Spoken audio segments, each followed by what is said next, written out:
Welcome back to our discussion, Overcoming Workforce Disruption Through Strategic Planning, sponsored by Cornerstone here on Federal News Network.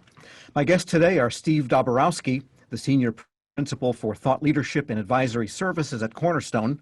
Sherry Van Sloan is the Assistant Director of National Intelligence for Human Capital at the Office of the Director of National Intelligence. Bruce GIPE is the Chief Operating Officer at the U.S. Office of Special Counsel, and Chris Mihm, Managing Director of Strategic Issues at the Government Accountability Office. I'm your moderator, Tom Temin. And before the break, we were talking about the idea of really looking out beyond next year, next fiscal year, and so on to the really long-term needs of workforce development and agency mission delivery. And so I wanted to follow up, Sherry, with you on how the DNI looks way ahead, because golly, I don't think any group of people operates in a more volatile and changing environment than the Office of the Director of National Intelligence. That's a great point, Tom. And our mission is global, and the problems that we face is just ever changing and dynamic. So you're right. One thing I would say that we've really come to think about more strategically and intentionally is really kind of, as we look out in the out years, how do we think about what work we think is going to stay somewhat stagnant for the next 3 to 5, 7 years? What work we know is going to diminish or go away completely based on AI, machine learning, and the kind of automation that's coming our way? And then what are the new things we know are coming at us that we have to get ready for now that will be in place in the next 3, 5, 7 years? I'll say that sounds easy, but strategic workforce planning is really, really hard. It's hard to predict. It's hard to build the models. There are prediction tools and the way to think about this, but no one can say has a crystal ball to see this perfectly. So it's a tough thing to do, but we have to do it. We got new legislation, the intelligence community did, I think 2 years ago, that gave us, it's called multi-sector workforce. And it allows us to manage these resources against our dollars vice positions. And so it's really been a whole flip of the dynamic for the intelligence community to think together from an HR and a finance perspective, to really think about how do we leverage our dollars the most effective by pulling in, whether it's a government person that needs to do that kind of work, if it's a contractor, or if it's maybe a military member, and how do we best spend our resources to really tackle those critical skill gaps we know are going to come at us. So that's been a whole shift of the way of thinking between HR and finance, but also I would say that we have really come to the table as a strategic partnership to the mission side of the house. If the human capital and finance folks don't understand where mission is going and what's going to drive those changes in mission, we really can't do our job effectively. So it's really building those strategic partnerships within the organization so you're at the table when mission side is talking about those challenges and the things that we need to think about now to do differently. So I would say there's been a lot of investment in human capital tools over the last few years, and we're seeing more of that across the government. That I think for decades maybe kind of the support side of the house and the business systems have not been advanced in the way that mission systems have. And so now I think we're really focusing on that because it's critical if we're going to think about the way we strategically look at our future workforce. And it's probably safe to say, therefore, that even the human capital, human personnel function that they used to call it itself is changing as you go to more strategic planning and strategic looks at what the agency needs, and all of the routine things that HR or personnel used to do become automated and self-service. That's absolutely right. We're seeing AI and tools like that taking place of the human there on some of those transactional HR functions. And that allows us HR workforce to really become those strategic partners on the mission side of the house. But we have to invest in those folks and to train them how to think about that and how to think differently when we're thinking about human capital. So that's been a huge shift too. We can't just keep the HR function as it was. Even though things are going away, we've got to invest in those people and really give them the tools they need to be that partner at the table with their mission side of the house. And Steve, you had a comment. I do, and Sherry, thank you so much for bringing up the criticality of adjusting our workforce strategies when we introduce digital technologies and digital strategies. It is becoming one of the chief drivers of transformation. You add into the complexity of we need to change with digital transformation and digital strategies, add into the whole COVID situations where we're seeing agencies really flex their creativity muscles, right? So we're having interviewing skills and remote management of teams and stuff that we never thought we were going to be doing introduced into this complexity that we already had experience with the need for digital transformation while balancing security and risk concerns, right? So that's another paramount thing that we're walking the fine line in the federal government. It's not as easy as the private sector. Oftentimes they don't have the security constraints that they do in the public sector, and that is another factor in what we're able to do. But what was really refreshing and exciting to see in the public sector and how we responded to this situation is the creativity and adaptability that we applied to the situation. And I think it's going to have a long-term effect on us. And Bruce, how does this apply in a small agency situation? Well, you know, I think everything is just magnified in the small agency. So like I had mentioned before, we had put in our strategic plan to look at beefing up IT.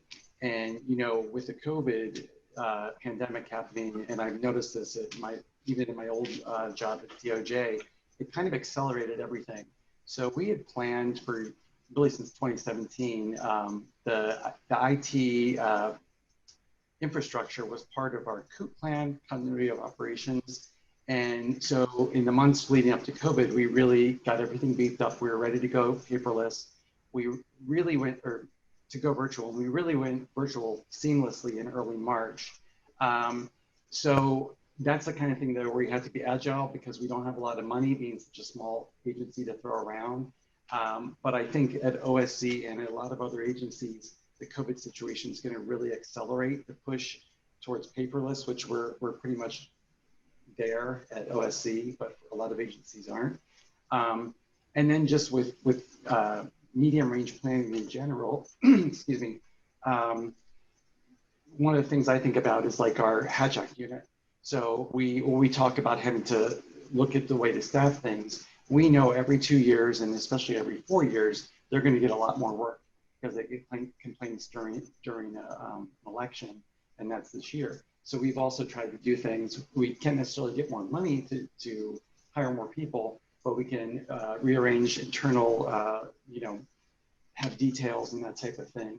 And so we try to make sure that we even it out and do workforce planning that way too. Sure. So you might have, that gets to the agility question. You might have people that are specialized in whistleblowers, but you need to be deploy them briefly to the Hatch Act unit. Slightly different subject, well, actually quite a bit different, but yet you can have people that can move around.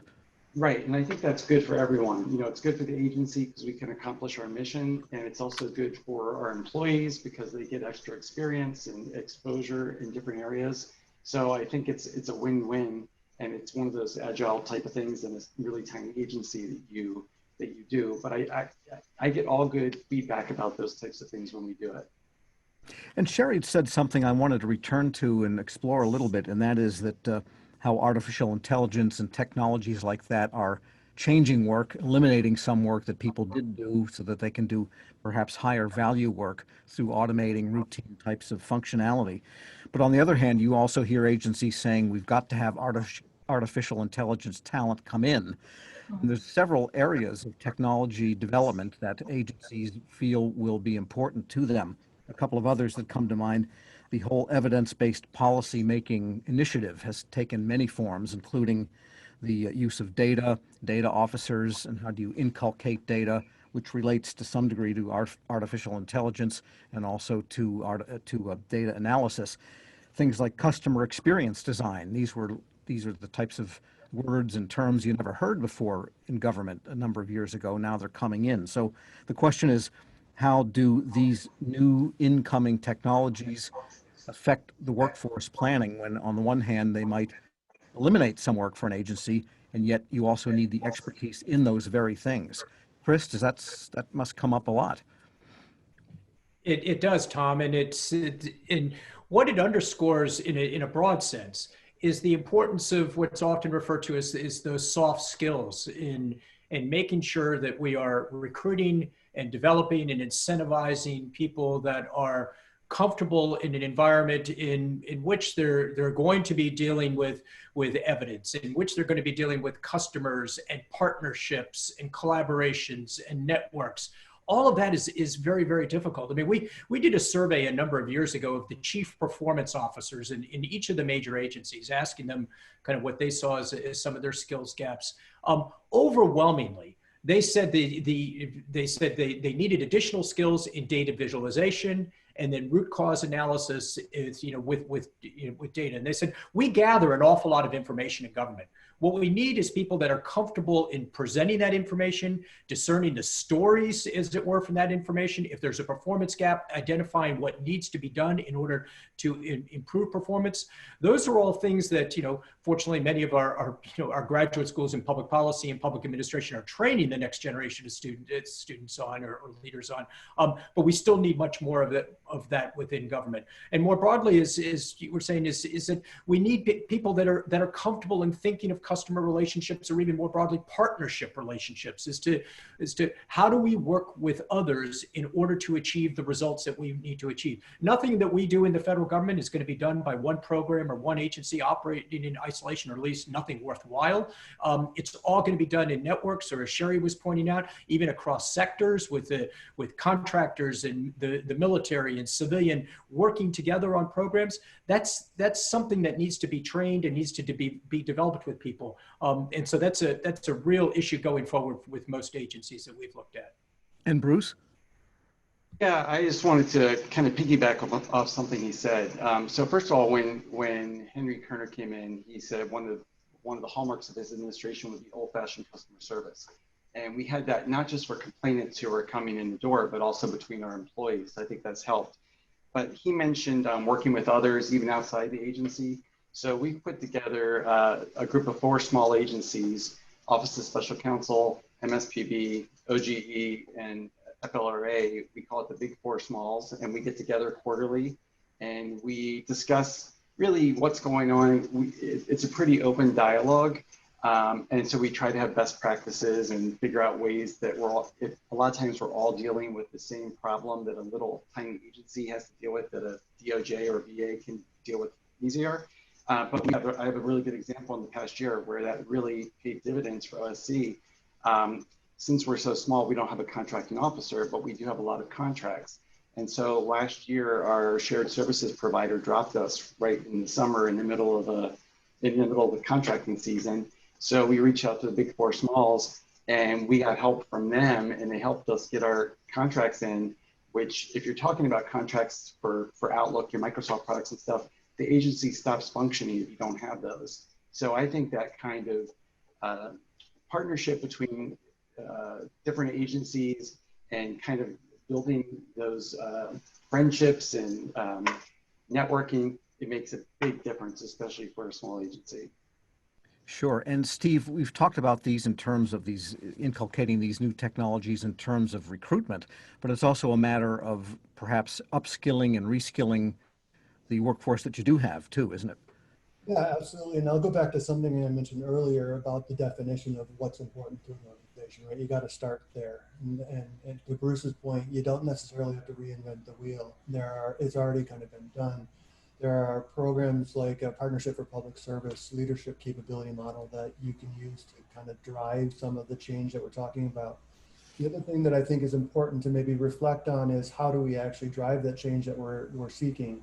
Oftentimes we think it falls to the leadership of the organization. I would argue that we need to push to the employees and make it the responsibility of a lot of the employees. One, it does a number of different things. It gets it boots on the ground kind of viewpoint, and it also positions them as the owner of that change culture. And finally, it moves us from a telling environment to a talking environment. And I think in today's world, that's important. To talk, don't tell. So we're having those conversations. But when we talk about upskilling and reskilling, there's a number of different challenges that are faced with this. Number one is identification of the what, right? So how do we build that? What's important to us as an organization? How do we then assess our workforce as to what gaps we actually have? Those are two big challenges right off the bat. Even if we were to overcome them pretty easily, how do we actually get the interventions and the tools that we need to address the gaps that we found, right? So what do we do once we find the gaps? And in terms of involving the employees, there is a breakdown in the trust factor that we have to incorporate as well.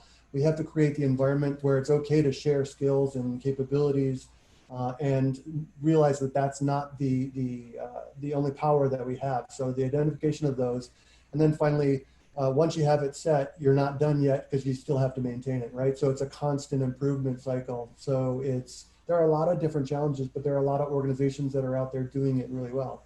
I came from IRS, as I mentioned earlier. One of the things that we did at IRS really well was we pushed leadership at all levels. And then this is everything from, I think I want to be a manager or a team leader or a project manager, all the way up to senior executives. And we had development interventions for each one of those levels.